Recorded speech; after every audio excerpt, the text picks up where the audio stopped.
Eu fiz uma publicação no Instagram falando sobre o posicionamento atual, 2020, da Sociedade Americana de Pediatria, onde eles falam sobre o treinamento resistido barra musculação para crianças e adolescentes.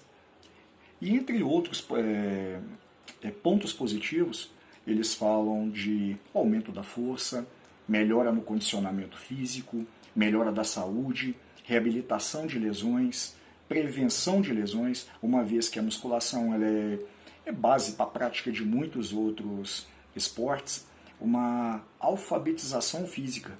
E a pesquisa científica ela tem apoiado essa prática de treinamento resistido barra musculação para crianças e adolescentes, desde que se dê foco à técnica e essa criança e adolescente ele esteja acompanhado por um profissional qualificado, habilitado, que possa direcionar ela de uma forma tipo assim, bem segura. Até porque as chances de lesão nessa prática esportiva, ao contrário do que muitos imaginem, ela é muito segura desde que com o acompanhamento devido. Um pequeno detalhe é que no inglês eles chamam o treinamento com pesos, eles chamam de resistance training, o que numa tradução mais literal seria para a gente aqui seria o treinamento de resistência. Só que o treinamento de resistência ele pode englobar também o treinamento de corrida, por exemplo. E convenhamos que o treinamento de corrida ele é bem diferente do treinamento com pesos. E no inglês existe a tradução para o treinamento de resistência, que é o endurance. Então aquilo que seria se aproximar mais para a gente que seria a musculação. E o detalhe da musculação, não vamos colocar ela, restringir ela, melhor dizendo, apenas ao fato de anilhas, maquinário. A musculação também ela pode ser praticada com o peso do seu corpo. E é o que muitas pessoas hoje têm feito durante a pandemia, até porque em muitos estados, cidades, as academias ainda estão fechadas, e muitas pessoas estão praticando musculação em casa, utilizando o peso corporal como peso, sendo de uma intensidade baixa, mas não deixa de ser uma prática de um exercício físico, que é melhor do que a pessoa estar ficando parada com o tempo ocioso. Ontem, logo que eu fiz a postagem, um amigo me fez a colocação do tipo, falando que concordava comigo sobre a prática de musculação para crianças e adolescentes, principalmente para adolescentes, mas que talvez para crianças ele acha que não seria a melhor das opções. Eu concordei com ele em relação a não ser a melhor das opções, mas contra-argumentei porque nós vivemos hoje uma pandemia de obesidade, tanto em adultos quanto em crianças. E as consequências que essa epidemia de obesidade ela gera, as doenças que vêm atrás dela, elas causam muitos problemas e, diga-se de passagem, muitas mortes. Ou seja, então é mais do que interessante a criança estar praticando algum tipo de exercício físico. Talvez, muitas vezes o pai tem esse receio, talvez é porque ele não tem uma informação qualificada, uma informação fidedigna. Talvez são coisas que ele ouviu ao longo do tempo e ele acaba que ouviu e vai reproduzindo aquilo. Mas muitas vezes, se ele não é uma pessoa da área de saúde, ele não tem responsabilidade de estar sabendo aquilo. Nós da área de saúde é que temos a responsabilidade de estar passando uma informação fidedigna baseada em artigos científicos. E o que é colocado? Eu acho realmente que talvez não seja a melhor das opções, mas acho que pode ser uma a mais das opções, uma vez que dentro das nossas capacidades físicas a força é apenas mais uma, nós temos a flexibilidade, nós temos a resistência, o trabalho ele pode ser direcionado para uma criança desde que ela tenha uma pessoa qualificada, competente para acompanhá-la, na qual ela pode estar abrangendo todas as capacidades físicas. E dentro disso, o treinamento de força. Até porque muitas dessas crianças, elas não terão a possibilidade de ter uma vivência motora. Ou seja, o que é essa vivência motora? Seria aquela criança que ela pratica muitas atividades. Talvez aquelas atividades recreativas do dia a dia. Talvez melhor do dia a dia, talvez do passado, né? Talvez por eu ser mais velho, ou talvez muitos dos pais também, essas atividades do dia a dia, brincar, correr, pique, e assim sucessivamente. Isso dá possibilidade de um leque motor maior. Até porque muitos autores colocam que talvez não seria interessante uma especialização muito precoce dessa criança. O que seria essa especialização precoce? É ela ser direcionada para uma atividade em específico. Por exemplo, o futebol, ou natação. Não que não seja importante, é mais do que importante. Seria ótimo se todas as crianças tivessem possibilidade de estar praticando. Mas talvez o ideal, talvez no mundo ideal, talvez seria ela ter uma vivência motora. E a partir da vivência motora, ela ter uma especialização para um determinado esporte.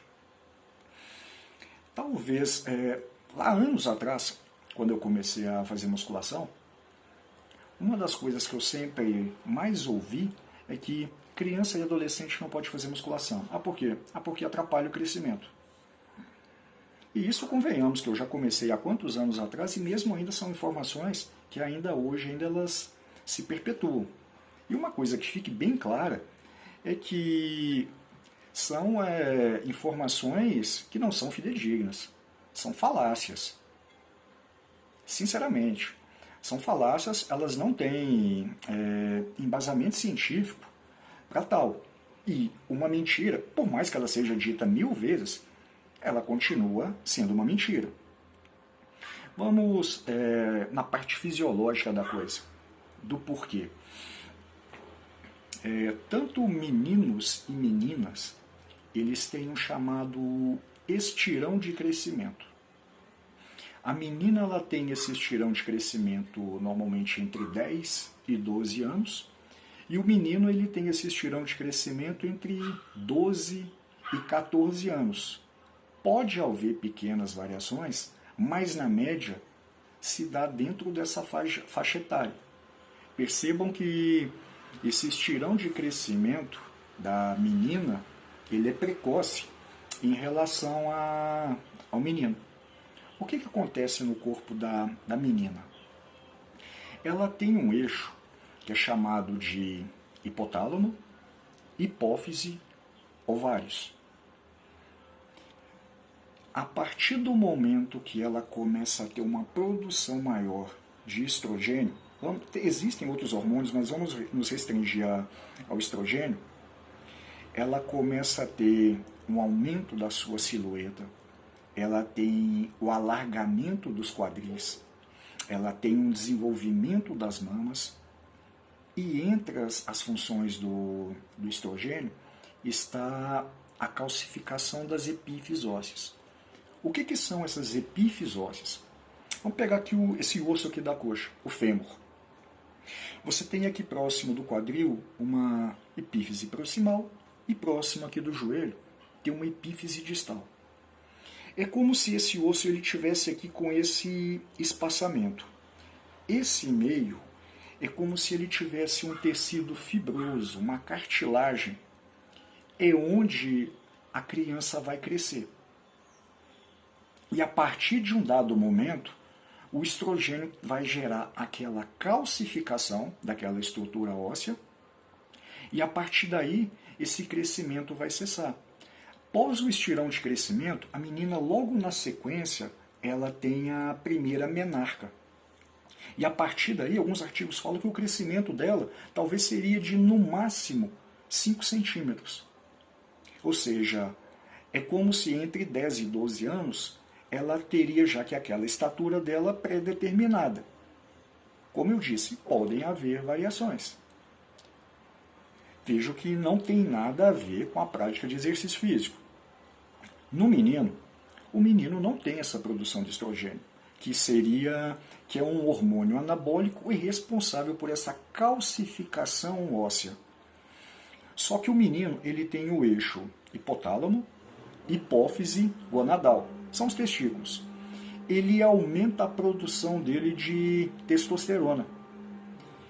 O que o corpo dele faz? Ele pega parte dessa testosterona, gera uma conversão para estrogênio via enzima aromatase, e esse estrogênio vai gerar essa calcificação óssea no menino. E da mesma forma também, entre 12 e 14 anos, é como se ele atingisse a estatura máxima dele. A partir daí, esses hormônios androgênicos que ele está produzindo, eles vão dar para ele, tipo assim, características masculinas. Ele vai ganhar mais massa muscular, perder gordura corporal, desenvolver barba, pelos pelo corpo. Esse é o detalhe. Ou seja, a prática de um exercício físico, ele não vai gerar interferência no relógio biológico de uma criança. Existem outros fatores que geram interferência nesse relógio biológico. O déficit nutricional, hormônios, podem gerar essa interferência, mas não a prática de exercícios físicos. Tá vendo que não existe nada demais, apenas são informações que são passadas ao longo do tempo, muitas vezes sem o embasamento devido. Sim, lá na década de 70, houveram artigos que falavam sobre lesões em crianças e adolescentes. Só que o que é dito é que aqueles artigos talvez foram mal conduzidos e não foi dada ênfase a essa técnica de execução dos movimentos, o que pode ter gerado algumas pequenas lesões.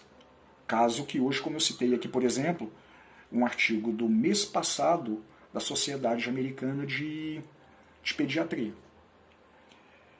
Agradeço a todos pela paciência, espero ter conseguido tirar dúvidas. Para aqueles que quiserem, pode me chamar pelo direct ou pelo WhatsApp. Eu faço o encaminhamento desses artigos que eu utilizei para fazer a gravação desse vídeo.